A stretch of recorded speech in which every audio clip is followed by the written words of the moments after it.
Welcome back to Pathfinder Wrath of the Righteous. Now, we have done several of our companion quests, and we have one companion quest left that we can do before we go visit Nocticula, and that is Greybor's. So let's go do that.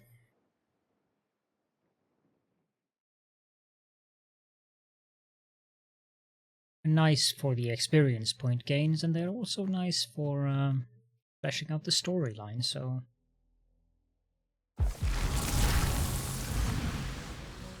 Okay, Greybor, you are supposed to be there. I think you are mostly equipped up, as good as I can equip you up.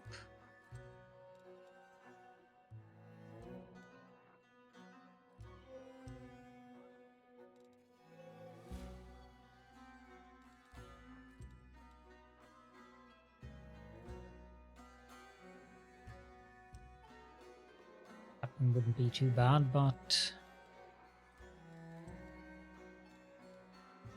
Ring of Protection +3, we could give you a Ring of Protection +4. I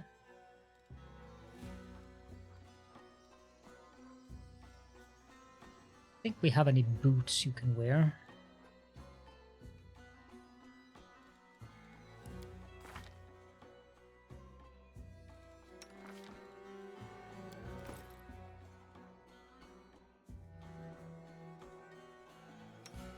Who else has high perception? Woljip does. I suppose we shall give Woljip these rascals goggles. They're going to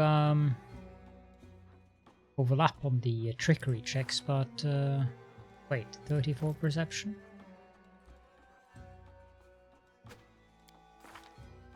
Okay, so they definitely do help.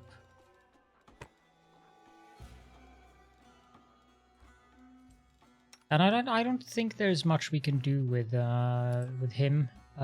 We do not have any better dwarven war axe.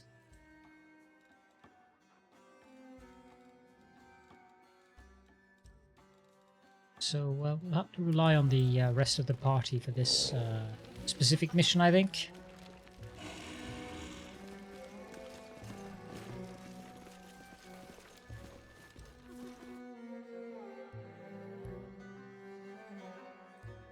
I did rest between episodes, by the way, and added some spells into the spellbooks of those who are using spellbooks.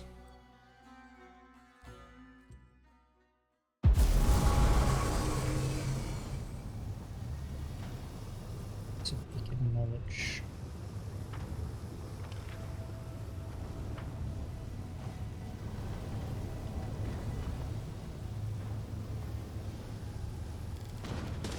We are down one companion currently.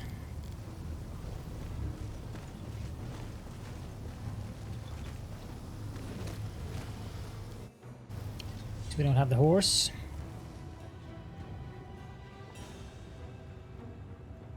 We do have the quest to report back to Zacharias. I wonder if he would appear here. Because I have no way to contact him.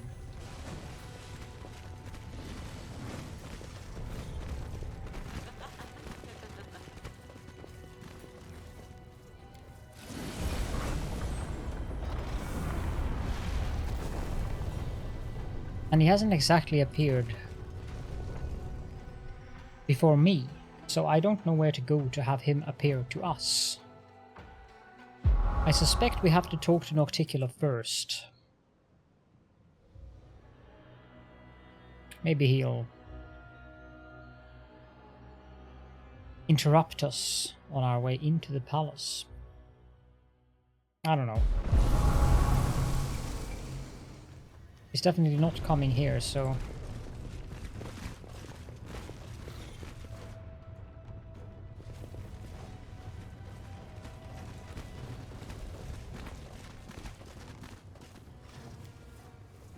House of Wicked Knowledge. The lock is familiar. These locks are used by monster traders from Katapesh who want to ensure their most powerful beasts stay in their cages.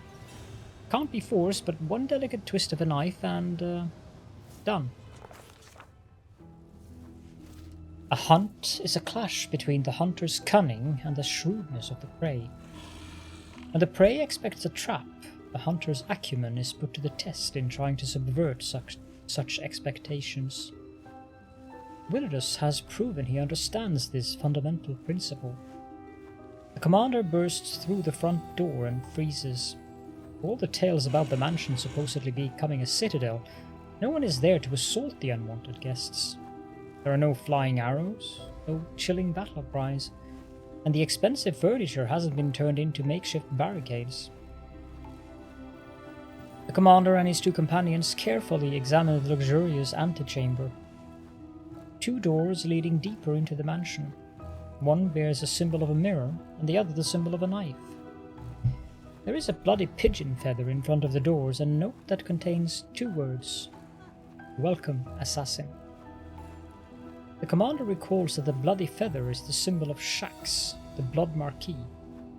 This demon lord is infamous for luring his victims into labyrinths full of deadly traps. The door slams shut loudly behind him. The commander... I'm going to open the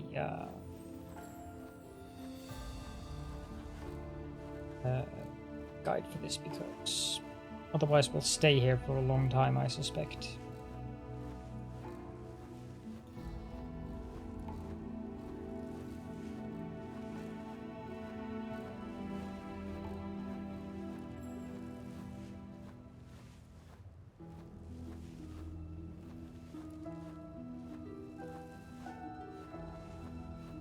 No, just have to try several things.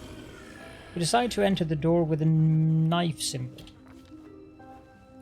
They say that pets reflect the character and disposition of their owners. If this is true, then the lord of the mansion has a truly cruel and perverse disposition. The commander enters a spacious cellar filled with scattered bones and cages. All of them are wide open, and the creatures they once contained are freely roaming the room. They've all come from different planes. Some are monsters, some are mere animals, some are intelligent species, yet all of them shamble around aimlessly. They pant loudly and drool drips from their slack jaws and open mouths. Their horribly mutilated and scarred heads provide evidence as to the reason for this behavior. A merciless surgeon has opened their skulls and taken out most of their brains, leaving only the bits that govern the most base instincts, such as hunger. And these creatures are very hungry indeed. The commander decides to slip past the monsters. These monsters have lost most of their brains and therefore most of their mental acuity. Sneaking through the shadows and hiding behind the massive cages, Paladon quietly gets past the roaming monsters without attracting their attention. 3 doors lead from this dark cellar and its oppressive stink of blood and decay. The commander decisively reaches out for the one marked with the symbol of a pair of scales. No matter how gleefully the lord of this palace mutilates flesh, he is first and foremost a scientist. And a scientist, by definition, is a madman who can put to shame any giggling maniac with a knife. Therefore, it comes as no surprise that his laboratory is furnished with care and order. There is no hint of the tawdry luxury found in the other rooms. There is a multitude of flasks and vials with potions resting on the tables, and the cupboards are full of jars containing brains of all shapes and colours. As soon as the door closes behind the commander's back, a huge silvery autoclave opens with a wheezing clang, emitting a wave of foul-smelling brine. A hideous homunculus, covered in glistening slime, crawls out of the autoclave. Its liquid, malleable body constantly grows new limbs, eyes and mouths, absorbing the bits and pieces it no longer requires. It seems the monster can't decide what shape it should take. It stares at the commander with malevolent intelligence. Seems it has better mental faculties than most alchemically produced creatures. The homunculus giggles repulsively as it grabs a vial full of acid and aims it at the commander's head. The commander attacks the nimble monster, hoping to corner it and finish it off. The homunculus proves surprisingly agile as it scampers around the laboratory, growing more and more limbs. Impossible to get a hold of the creature's moist, slimy skin. At long last, employing all of his cunning, Caledon traps the nimble homunculus in the corner, catches it, and wrings its fragile neck. With a gurgling sound, the monster attempts to change its shape one last time, and then it goes limp forever. The commander uses this chance to search the laboratory and manages to procure an entire satchel full of useful potions and bombs. Stepping over the wreckage of the expensive lab equipment and shattered glass, the commander pauses before the 3 doors and eventually chooses the one with the symbol of a full moon. The commander enters a magnificent bedroom and ends up knee-deep in a seemingly bottomless pile of soft blankets, fuzzy rugs, and plump featherbeds, and other covers of all sorts and shapes. They allure and promise the sweetest dreams if only Caledon would lie down and close his eyes. It is a dangerous temptation. Anyone who allows these fluffy killers to put them to sleep won't wake up ever again. They will crawl over their victim, piling up around them, and then suffocate and smother them to death. Carving through a featherbed with his blade, the commander sees glistening flesh, and a thick ichor oozes out from the rend in the fabric. Yet no book has ever mentioned such a strange, bizarre creature. The commander can only guess that this is the result of a strange experiment on some predatory swarm organism that disguises itself as something harmless and then preys on those it lures close. The commander decides that the best decision would be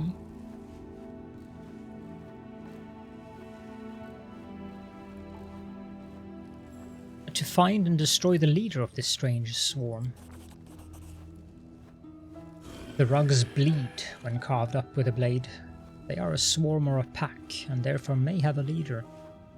Caledon surges forward, allowing the hungry mass to smother and bury him under its weight while he doggedly presses ahead. At last he finds a large purple cluster of flesh that resembles a giant brain. When touched, it wobbles and quivers like jelly. Caledon splits it open with a single decisive blow, and the wounded creature emits a barely audible high-pitched squeal. The rug swarm bulges and convulses in pain, dying in terrible agony.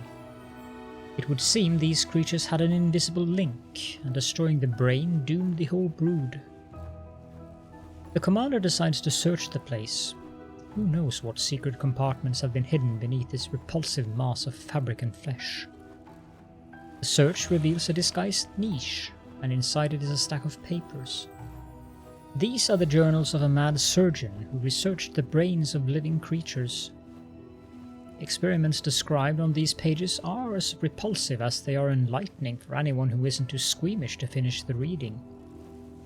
3 doors with different symbols lead from the master bedroom. The commander decides he would rather take his chances behind the one with a blazing fire. The commander finds himself in a long stone passage. No traps are triggered by his careful steps, yet at the end of the passage his vision grows blurry. The illusion of safety falls apart like a house of cards, revealing an endless fiery field, ashen mountains, rivers of lava, and magmatic volcanoes. The wind scorches his face. It is not difficult to conclude that this deadly place is the elemental plane of fire. Ash and volcanic rock tremble beneath the commander's feet, but walking on it seems safe enough for now. The only escape route is the distant 3-way arch of rough-hewn stone containing the 3 familiar doors. However, in order to reach it, the commander must find a way past the river of fire, in which tiny islets of porous stone are just barely visible. The river spews out tongues of roaring flame that lands on the banks and crystallize into dark glass. As a result, both banks of the river have become steep, jagged cliffs of obsidian. The commander has nothing left to do, but...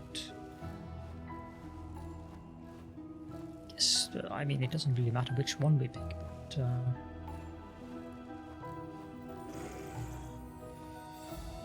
I think we'll do this one.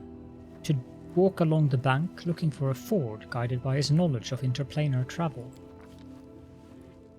Caledon remembers a few tales of travelers who have survived the Plane of Fire, and decides to venture forth along the fiery river's bank.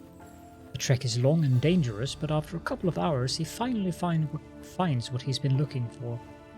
A strip of hardened black glass arching across the stream of lava like a volcanic bridge. Caledon carefully makes his way to the other side using the makeshift bridge and climbs up the stone arches. After reaching the stone portals, the commander has to decide which of the 3 doorways to enter. Eventually, he settles on the one with the symbol of a rod. The door doesn't budge. The commander forces it open with his weight and enters the same hall where this dangerous expedition first began. The cozy, comfortable setting in no way hints at the nightmares that awaited the commander inside the mansion.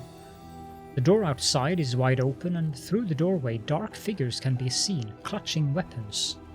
All of this was nothing but a warm-up. The final decisive battle is still to come.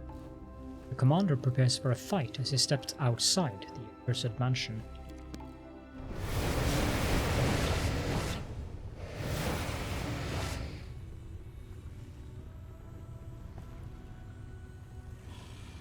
The leader of this gang of demons is grotesquely disfigured, even by the standards of the Abyss. A disproportionately large and bloated head rests on a tiny disformed body covered in bumps and furrows like a shriveled walnut. What seems at first to be a mane of hair standing up on end is revealed upon closer inspection to be bone needles sticking out from his pale blistered skin. Where the mouth should be, there is instead a bony plate formed from yellowing teeth that have grown together. It protrudes out from his torn, lacerated lips. His voice appears to come from a slobbering, undulating hole in his neck, just beneath his chin. More bloody larvae showing up at my palace? I'm getting very tired of these visits. What a freak! Even I feel somewhat conflicted. Would killing this creature be an act of cruelty or mercy? I do not wish to show mercy to the scum that set me up. Who are you? A snort of derision escapes from the creature's throat, and he makes a dismissive gesture with his hand, his dirty nails curling into long, thin spirals. You don't even know who you've decided to challenge. Let these words herald your imminent death, outsider. I am Willodus, the wizard confidant and advisor to the Lady in Shadow. I am also known as the Vivisector. Greybor smirks, not bothering to hide his contempt. So many words. I'll simply call you a corpse. Less impressive sounding, perhaps, but easy to remember. Why did you turn your house into a trap? I was expecting assassins, and therefore I prepared a warm welcome for such guests. I trust that you appreciated my vivarium. When I'm finished with you, you'll become a new decoration for my palace, and another test for those who follow you. You will be mine. Some of you will be mindless pets, and the more attractive ones, I may use you to meet other needs. The monstrosity giggles lecherously, and the sound is shrill and repulsive like metal against glass. Why did you put out a hit on Darazand and give Greybor a faulty magical weapon? The demon hisses in frustration, spittle flying from the hole in his neck. Nonsense! Why would I want that idiot dead? Possessed him to think I'm the one who put a hit out on him. And how dare you pathetic amateurs even think that a scheme of mine might possibly fail? If I truly wanted to kill Darazand, he'd be long gone, but no, I don't give a damn about anyone from that swarm of locusts. I expected such an answer. For some reason, whenever I corner these scoundrels and demand a reckoning, none of them are brave enough to own up to their own crimes, and they never go quietly when I slit their throat. So, who do you think wants you dead? My enemies are many and dangerous, and I could spend an eternity guessing. But there's no need for that. Once I've killed you, I'll soak your warm little brains in my concoctions and read the names of my enemies like tea leaves in their wrinkled patterns. And then I'll have a lovely dinner. There is a greedy, predatory gleam in those tiny eyes buried deep within the folds of wrinkled flesh. What do you think, Greybor? The dwarf shrugs and says thoughtfully, "Usually I'm quite capable of detecting lies, but this ugly wretch is impossible to read. And why does it matter anyway? Even if he's not lying, we'd do well to get rid of him. He just tried to kill us in his mansion. Besides, will you ever sleep well knowing this monstrosity is alive somewhere? Did you create the monsters I found in the mansion?" The demon cackles with glee and replies scornfully, "You call them monsters, silly boy? What can you possibly know about it? Those are masterpieces of vivisection. Impossible creations conceived not by nature, but born by my scalpel, needle and magic." Your words reek of deceit. The demon's cloudy eyes flare with anger, and his smug giggles give way to a low menacing growl. "Soon we shall find out what your tiny, ridiculous worm-eaten brain smells like. Kill him!" The dwarf grims ominously, and as he looks at the demon, there is no mercy in his eyes. I won't lie, I've been waiting for this moment. Tomorrow morning, my reputation will be spotless once again. Sweet dreams. There's one thing that I need to do very quickly here. Although, I think that might be in the options of the game. Bubble buffs.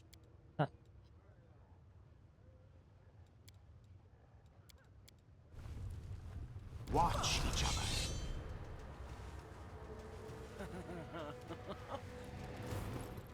Because I completely forgot about buffing.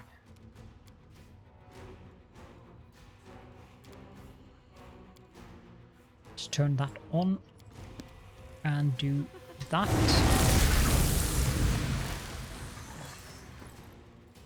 Go back to the spellbook and turn that off again, because the only reason I want to do that now is so that I don't have to reload.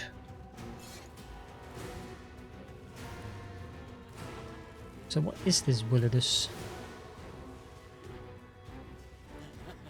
Very, very, very bizarre thing. Cover me, all right? Can't you just die already? 112. Nice. Have some creeping doom.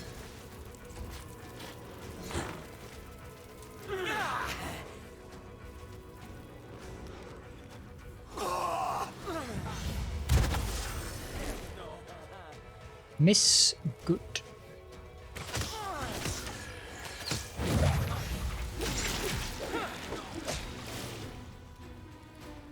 How about a little feast? Goodbye, Willodus. Simply business.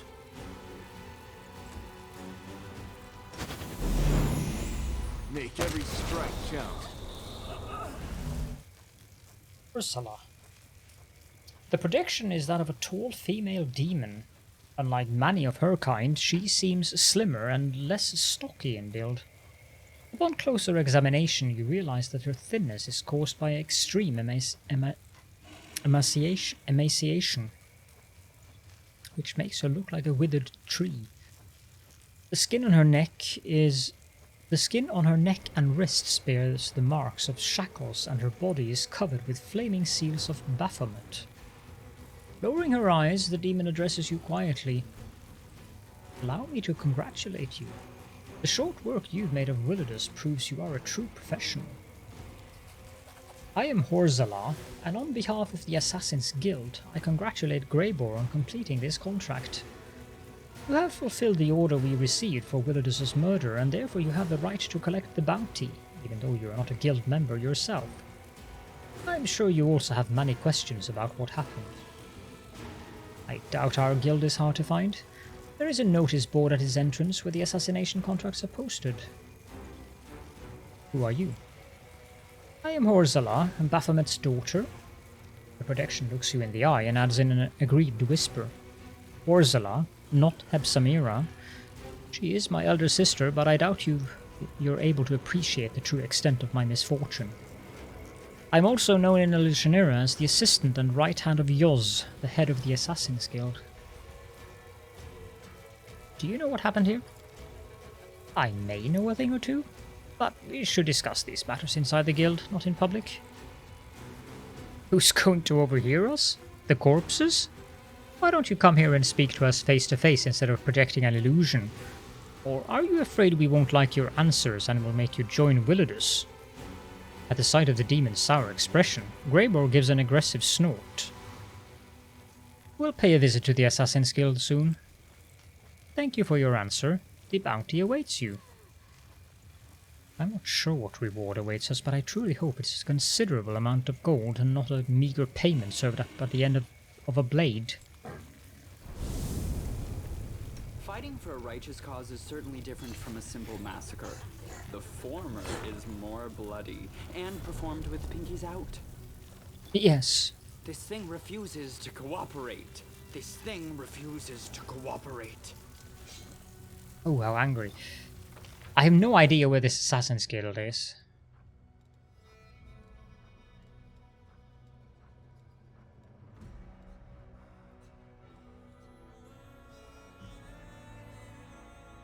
I've never seen such a...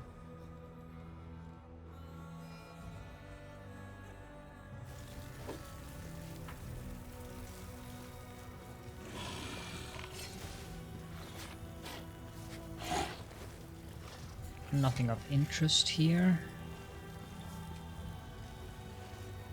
Hold on. Right, we need to go back to the middle city apparently.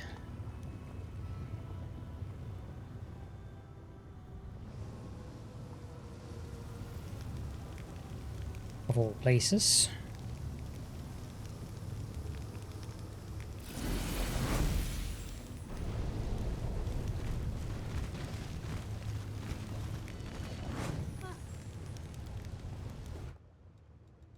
$10,000 delights.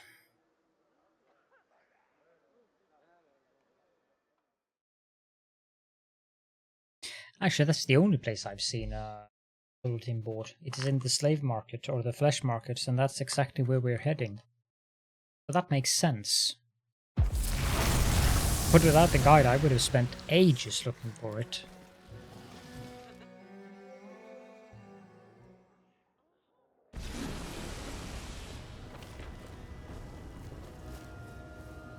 Somewhere down here. Portal you use between the flesh market and the 10,000 delights. Ah, it's there. Okay.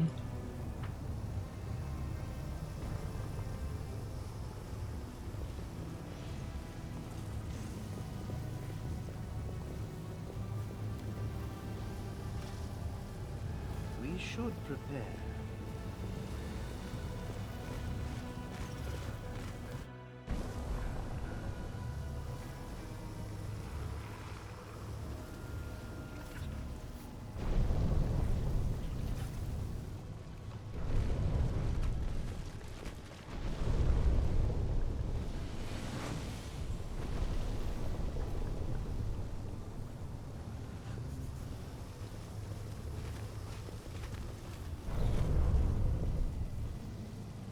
Now there we go.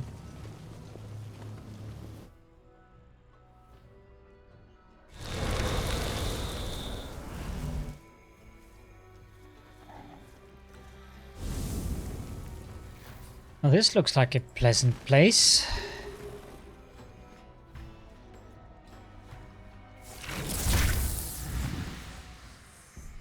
The demon standing before you clearly has a penchant for jewelry. His fingers are covered in rings. The 3 gold chains encircle his neck and 4 bejeweled earrings sparkle in each of his ears. However, such exquisite adornments are not enough to hide the fact that he is a hardened warrior and a ruthless killer. His face and hands are covered in long, badly healed scars, and he moves as gracefully as the most skilled swordsman. The demon's lips curls in a satisfied sneer as he greets you loudly. Look who's here.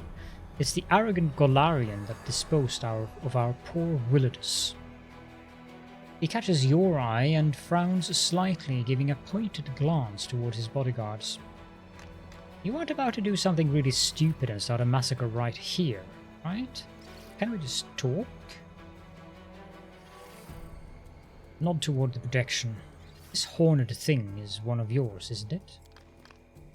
Ursula? Yes. This little demoness is one of my most useful servants. Besides, it's so very prestigious to have a daughter of Baphomet working under you. Yoz glances at the horned demon with a mix of condescension and possessiveness.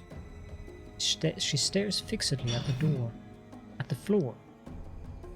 Sorry about the noise in the background. Succeeded at a perception check. Yes, master. I am your servant. For a fleeting moment, you notice a shadow of angry displeasure across her face. A spark of fear flashes in Yoz's eyes, like a boy who realizes he's gone too far when testing the patience of his parents. Who are you? The leader of this gang of assassins? The demon gives a dignified nod. Yes, and I'm proud of it. The Abyss is full of butchers and monsters, so anyone who chooses to be an assassin among monsters and butchers command a high level of respect. If they live long enough to make a name for themselves, of course. My guild attracts assassins from many planes. No one hires us for simple things like murdering noisy neighbors or cutting the throat of a cheating merchant. As I'm sure you know, it's easier and cheaper to do that yourself, and there's no need to get assassins involved. No, if someone turns to an assassin, it means that the victim is a dangerous, cunning, and well-protected target. I've heard a lot about you, Yoz. The head of a highly reputable guild that operates on many planes beside the Abyss. Many of my colleagues would consider it an honor to work alongside you, unlike myself. Tell me the truth right now. Yoz raises his hands apologetically. Several rings glitter on his fingers. Fine, fine. I was the one who actually gave Greybor assignments. I needed to light a little fire underneath this cauldron where so many minions of demon lords are being mixed together. I ordered him to murder those demons in Canabras, and I put a hit out on Darazand, although that ugly idiot didn't bother me at all. But he was an ugly idiot indeed, and a vengeful one to boot. That's why I gave Greybor a dagger that was only supposed to wound the Bailor, and that is why using Willodus' name was important. It was the perfect hand of cards. Darazand survived after suffering a painful, humiliating wound by a mortal's hand. No offense, of course. The Bailor couldn't simply let that go, and so he started a vendetta against Willodus, dragging other Deskarites into it. That was my goal all along, because Willodus was my real target. A target that was very difficult to reach. Yoz seems to revel in his own cleverness. He smirks and smiles with smug satisfaction. The dwarf gives a grim chuckle and whispers loudly enough to be heard. People like you are why us assassins have such a lousy reputation. No respect for agreements. You acted dishonorably. Do you expect an assassin to be honorable? What touching naivety! The demon sneers derisively and toys with a giant diamond ring. Catching Greybor's disapproving stare, he gives a dazzling smile, seemingly pleased to have provoked a reaction. What concerns me is not the contract killing itself, but the fact that I haven't yet been paid a single coin. Why did you do all of this? For money and power, of course. But this has been my primary motivation for many years now. Somebody wanted that old woodlouse dead, and clever Yoz has fulfilled their wish, with the expectation of being showered in privileges and treasures. Getting a share of those privileges and treasures, by the way. I trust you're not going to refuse the reward provided for freelance operatives. Trust me, the sum is considerable. Yoz turns his attention to Greybor and adds, I haven't forgotten about you either. You'll be rewarded in proportion to your truly astonishing lethality. Oh, I'll take the gold, don't you worry. The demon flashes his perfect sharp teeth and then snaps his fingers. Suddenly, a thick purse appears in front of you, smelling of exquisite perfume. I had no doubt we'd come to an understanding. After all, we share a common language, the language of gold. 100,000. Since it was my reputation that was damaged as a result of this plot, I consider it fair to lay claim to 20% of the total fee. That is only fair. Greybor nods and gives a grunt of satisfaction. I appreciate your integrity when it comes to business, Caledon. As for you, Greybor, you've proven your competence. As a token of apology, allow me to offer you membership of my Assassin's Guild. Consider it the recognition of your talents that you have long desired. I promise you prestige, respect, and truly staggering fees. Of course, I won't demand that you sever your current contract. You may claim your well-deserved place in our guild when it expires, so then, what do you say? Will I be welcoming you to the big league? Greybor turns to you with a very serious expression. His voice is reserved and formal. Caledon, we're bound by an active agreement, and therefore I must consult your opinion on this invitation. Are you truly prepared to throw in your lot with demons? With a heavy sigh, the dwarf looks you straight in the eye. Is there really much of a difference between me and them? They are the product of the worst parts of our mortal souls. They are sin incarnate. Many say the same thing about me. I was never a coward, so I'm able to admit that my soul is black and evil. I murder others for money. I shall never become a respectable member of society, friend, father. But I'm tired of asking forgiveness for what I am. Here I will not be judged for my profession. Greybor clenches his fists and mutters through gritted teeth.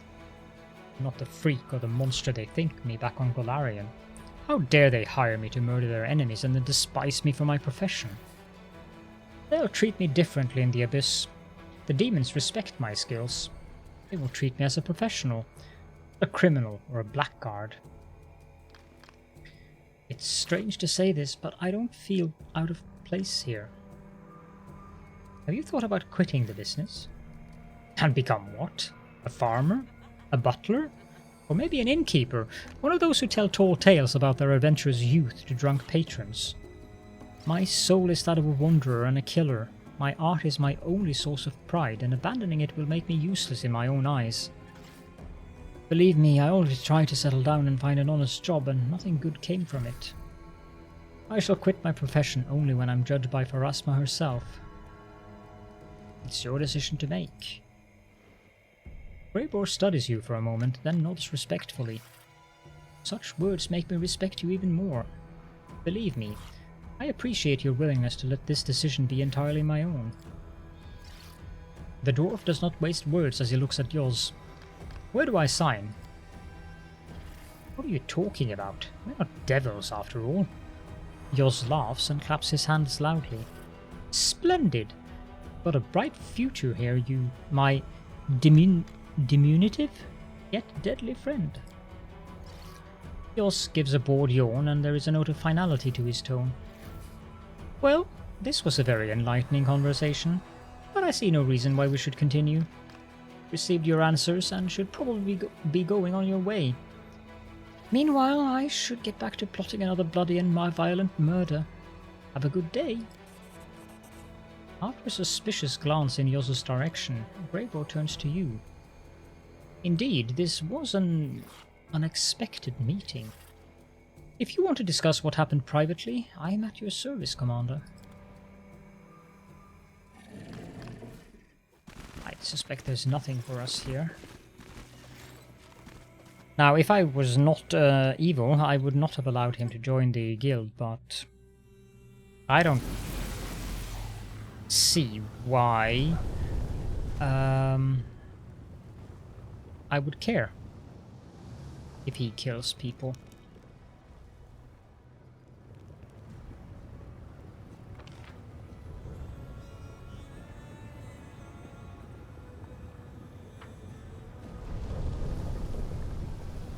After all, it just means more souls for me to control.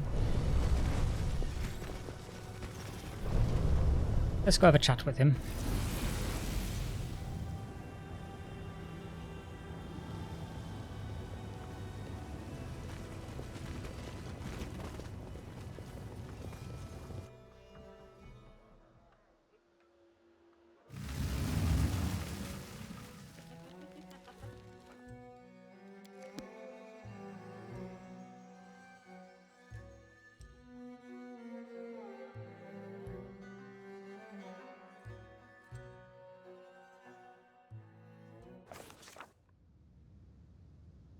Greybor.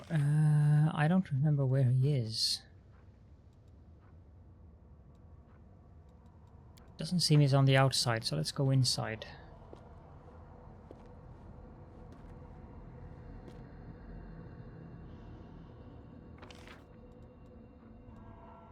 Yeah, he's here together with Woljif. Focus on the goal. Perhaps I should thank you for your help. You assisted me in dealing with all of Yoss's schemes, even though you didn't need to. I am grateful for that. Can you explain to me just what kind of mess we've involved ourselves in? Greybor pauses for a moment, slowly begins to explain. An anonymous client ordered Yoss, the head of the Assassin's Guild of Elishanira, to kill Willodus. He tried to take the target down several times, but Willodus turned out to be quite a tough nut to crack. Then Yoss gave me a new anonymous assignment. Kill Darazand and tell him that Willodus sent his best regard. However, Yoss gave me a weapon that could only wound Darazand, not kill him. He hoped it would provoke Darazand, make him angry enough to go kill Willodus himself. Of course, you killed Darazand before he even had a chance to do anything else. When Yoss found out that we were both in the Abyss and that I'd be eager to talk to Willodus, he started to give me hints as to where to find this fellow. We lived up to his expectations. Willodus died, and I'm sure you remember what happened next as well as I do. So we killed Willodus for no reason. The dwarf smirks cynically. Well, it depends on how you look at it. Was he to blame for the damage to my reputation? No. Was he an utterly disgusting creature whose face practically begged me to sink an axe into it? Did he try to kill us in his own manner? Were the creatures we encountered in said manner the most atrocious and perverted things I've ever met? The answer to all those questions is yes. I don't think anyone is going to cry themselves to sleep over his death. Should we? Your reputation has been restored. How do you feel?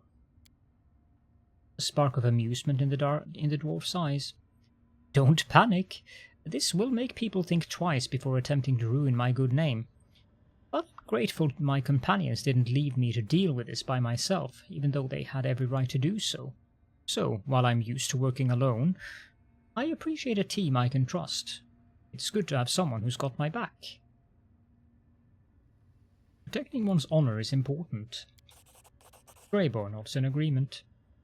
Who would we be without our reputation? A bunch of opportunistic scoundrels who'd be driven away from every door. A dishonorable life isn't worth a copper. What do you think of your membership in the Assassin's Guild of Elishanira?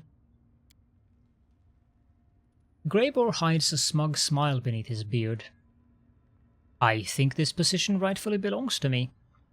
This guild is not as infamous as the Red Mantis, the legendary fanatic assassins who perceive their victims as offerings to their god Acha-Ekek, or the silent monks of Anaphexia who guard some kind of secret knowledge and murder anyone who dares to touch it. But its name still means something to the discerning client. Elishanira is a crossroads between several different planes, and Yoss's assassins work not only in the Abyss and on Golarion, but also in many other interesting places. The fact that I was accepted into this society is undeniable proof of my professionalism. I am grateful that you did not insist on the exclusivity of our contract, but allowed me to reap the benefits of my hard work. I think everything is clear now. You've been a good employer, Commander. I'm glad I made this contract with you. You've managed to restore your reputation and join the guild. What about our contract? Do you want to terminate it? The dwarf begins to count off his fingers, one at a time. First, it would have been highly unprofessional to abandon you after you helped me. Second, the war is still in full swing. My departure would have been a source of gossip, which in turn would have damaged my reputation beyond repair. I don't want people to perceive me as a coward who fled from a good fight. Third, I've long since discovered that working for you is profitable in more ways than one. You are always trying to take down the most dangerous targets, and they make great additions to my trophy list. We can stop there. Greybor nods silently and focuses on lighting up a freshly packed pipe.